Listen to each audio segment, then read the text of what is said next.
Hello students, in this video let's learn our next poem, The Solitary Reaper, written by William Wordsworth. William Wordsworth was known for his poem which beautifully describes the beauty of the countryside. That's a village. So this poem is also such a poem. So let's learn today.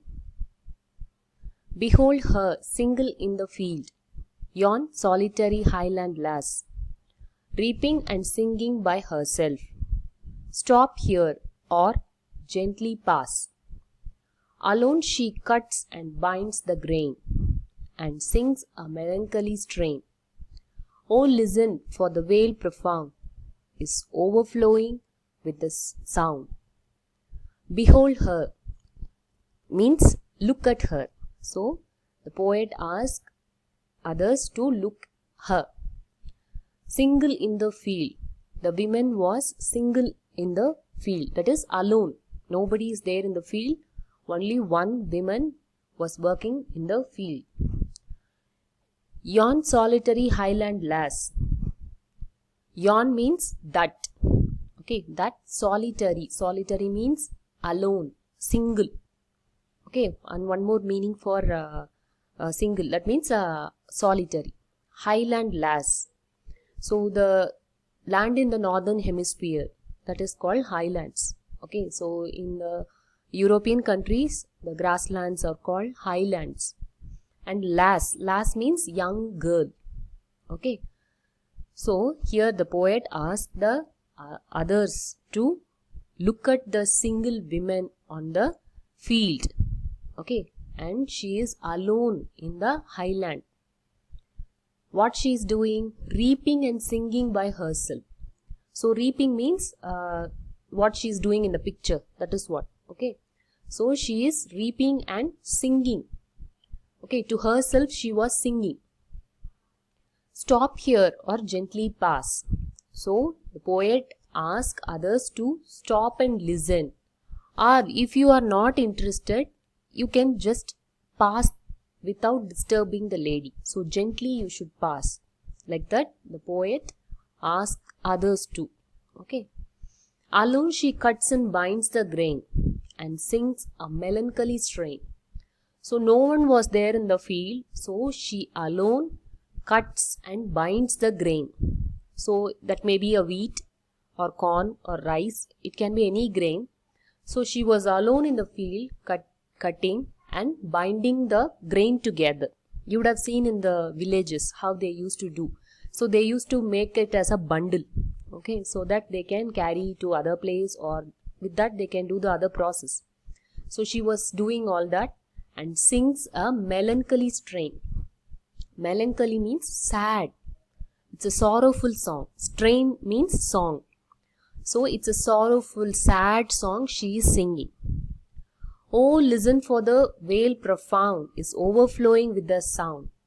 So here the poet exclaims. He was so emotional and said, oh, listen, for the vale profound. Vale means valley. The valley is full, profound means deep. The deep valley is filled with the sound of that song. Okay, so he in exclamation he said like is overflowing with the sound. Okay, so the full deep valley, that full highland is filled with the sound of that song. Okay, now let's move to the next stanza. No nightingale did ever chant more welcome notes to weary bands of travellers in some shady haunt. Among Arabian sands, a voice so thrilling never was heard in springtime from the cuckoo bird, breaking the silence of the seas among the farthest Hebrides. So in this stanza, the poet compares her song with nightingale. Okay, you all would have heard nightingale, which is known for its sweet song. So here the poet says, no nightingale did ever chant. So no nightingale would have sung us such a beautiful song. Chant means sing. Okay, so no nightingale would sing such a song. More welcome notes to weary bands of travelers in some shady haunt among Arabian sands. So in the Arabian sands, if some traveler is traveling, he used to be? He used to be very tired. Okay. So for that very tired traveler, if he take some rest in a shady place, and if there is a welcome song by the nightingale, how it will be? Okay. So her song, this woman's song, it's better than that. Okay.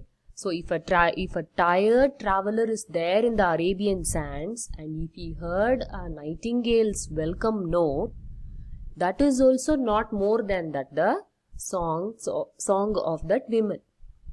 Okay, so he compares.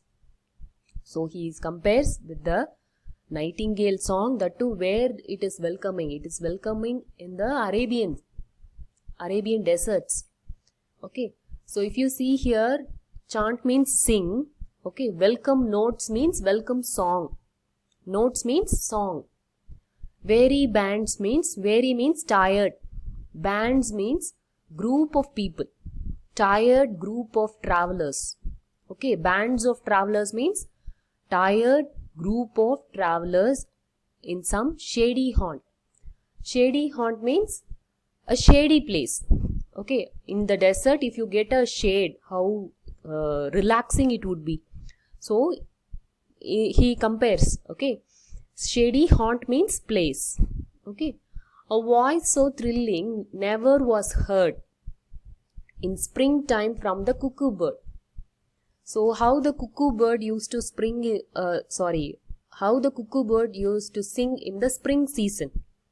Okay, you can't hear a cuckoo bird's song in the winter time. It will sing only in the spring and summer. Okay, by the month of July and all, the cuckoo bird will again stop its song. Okay, so here he compares the cuckoo bird which sings in the springtime. So how the voice used to be, so thrilling, which we never heard. Okay, after a long gap, after a long winter, we can hear the cuckoo bird's song, which is so thrilling for us. So it is the ladies, the solitary women, her song is better than the cuckoo bird's song. Okay, breaking the silence of the seas among the farthest Hebrides. So here the that women's song, it breaks the silence of the place, highland. Okay, Hebrides means the islands in the Scotland. Okay, so mostly the northern hemisphere only, northern poles only. So in the Scotland and all, they used to have the grassland where they used to grow any crop or anything. So all these are place. Okay, that place used to be silent. Okay, so that silence is broken by the song of that women. Okay, in the previous stanza also he said like that only. It's overflowing with the sound in the valley. Here also in the islands, of Scotland and all, the silence is broken by the song of the women. Next stanza. Will no one tell me what she sings? Perhaps the plaintive numbers flow for old unhappy far off things and battles long ago. Or is it some more humble lay, familiar matter of today? Some natural sorrow, loss or pain that has been or may be again. In this stanza, the poet wonders about the meaning of the song which she sings. Okay, so this is this poem. It's mainly like in the Scotland. In Scotland, the language is Scottish, not English. Okay, so the poet doesn't understand the meaning of the poem. He only enjoys the tune, the music, but he don't know the meaning. So here he asks, will no one tell me what she sings?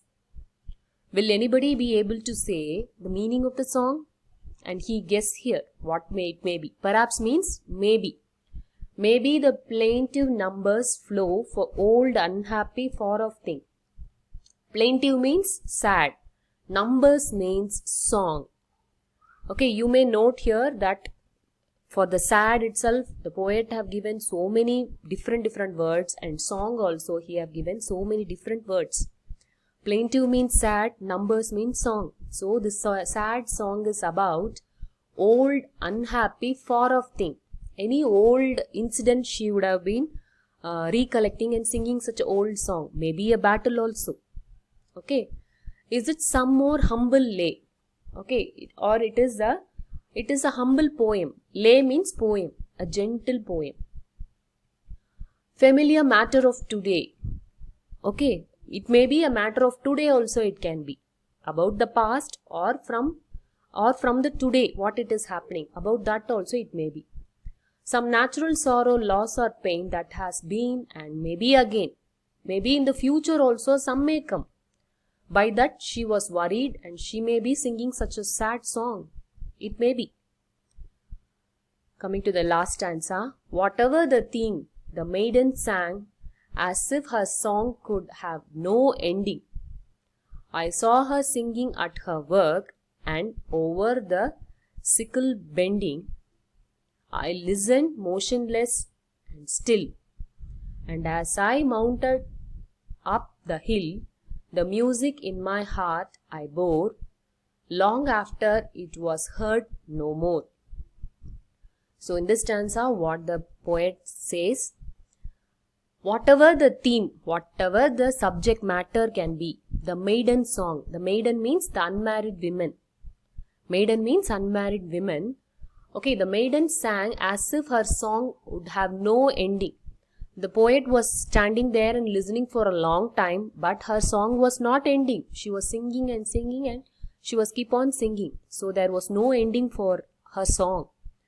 I saw her singing at her work and over the sickle bending.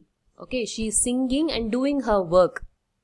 Okay, so what work she is doing with? She was doing with the sickle. Sickle means in the picture you can see that she was having a instrument.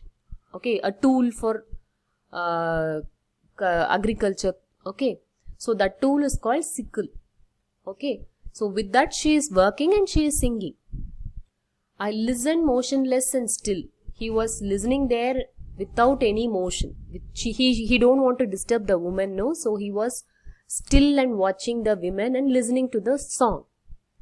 And as I mounted up the hill, so he was climbing up the hill. Okay, the music in my heart I bore. So the song which she sang, that was in his heart. I bore means the past tense of bear. Okay, as I'm having. Okay, like that. That song was in his heart.